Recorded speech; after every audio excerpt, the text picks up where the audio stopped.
What's up, everybody, man? It's your boy Dub Q, and you are in the building. Welcome back to another episode of Between the Lines Podcast. And you'll see it, man. You already know what time it is. How should the Carolina Panthers move forward with Sam Darnold?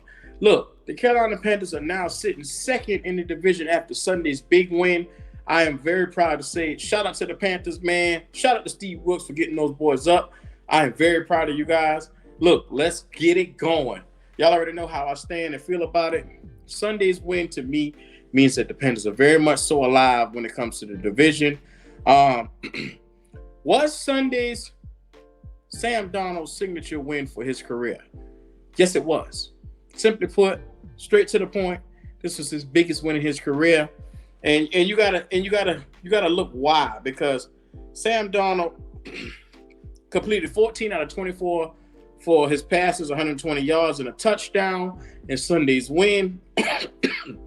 Like I said, he found Shi Smith at the end for a 13-yard dagger. A lot of Sam Darnold's numbers were very much so right on time Sunday, and I give it to you. He was doing what he was supposed to do, and we went out and we beat the Seattle Seahawks 30-24. And that leads me to ask this question. Where do we move forward with Sam Darnold after this season? Because we have 4 games left on the schedule, with it being Tampa Bay, the Lions, the Steelers, and the Saints. Those 4 games are all winnable if we look at them. If you look at them, we could say at least the Panthers are going to win 2 more of those games. But that being said, we stand the potential of going 7-10. 7-10 with Sam Darnold as your quarterback, Steve Wilks is your head coach. One, that's enough to solidify Steve Wilks to being your future head coach in my eyes. Also, Sam Darnold, at the end of the season, do you re-sign him based off of what he did coming down the stretch to have him as a backup, or do you decide to let him go? And in my eyes, after watching what he's done, if you can get Sam Darnold back for the cheap, you bring him in. But if you can't, you cut ties with him and then you move forward and you have Matt Corral along with whatever rookie that comes in. That will be the best backfield, the best option for your backfield, the cheapest option for your backfield. I love Sam Darnold and what he's done in the last couple of games, and I think he's just did a resurgence to his career. I think he really helped himself out a whole lot where he can go and be a backup somewhere else. I think that going forward, he is a very valuable piece for somebody else. For us, possibly, I think it would be a backwards move to try to re-sign him.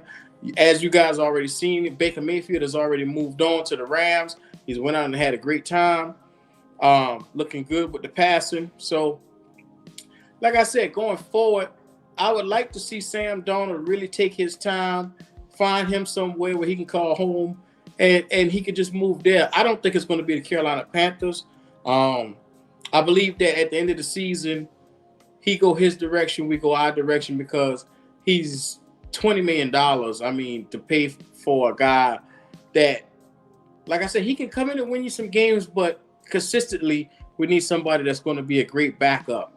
And he's a great veteran presence. He's a great guy in the locker room to have, but I just don't see the future with having him here for close to $20 million when he can go somewhere else and get it and fight for a starting role somewhere else.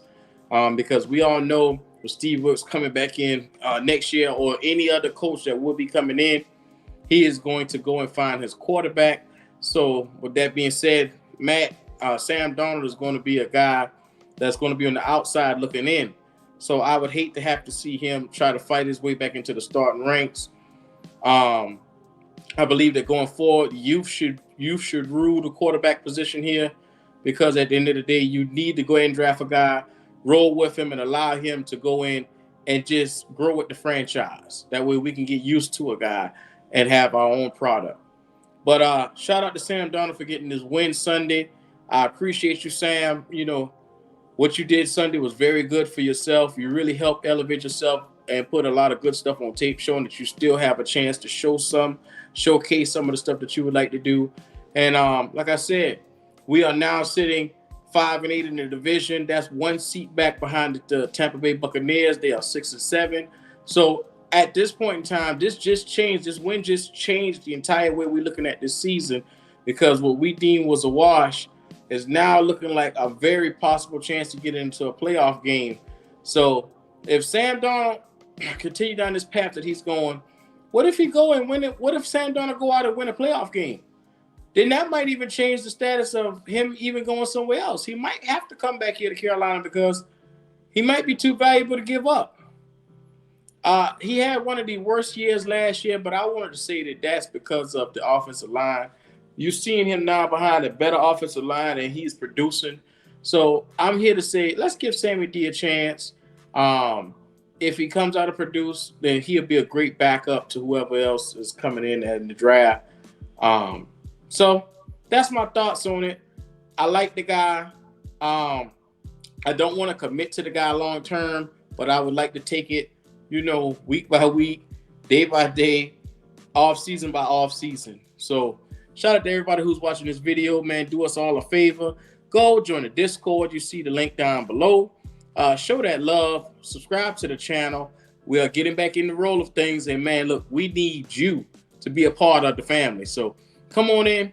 Wipe your feet off on the mat. Show that love, man. It's your boy Dub Q, and I'm out.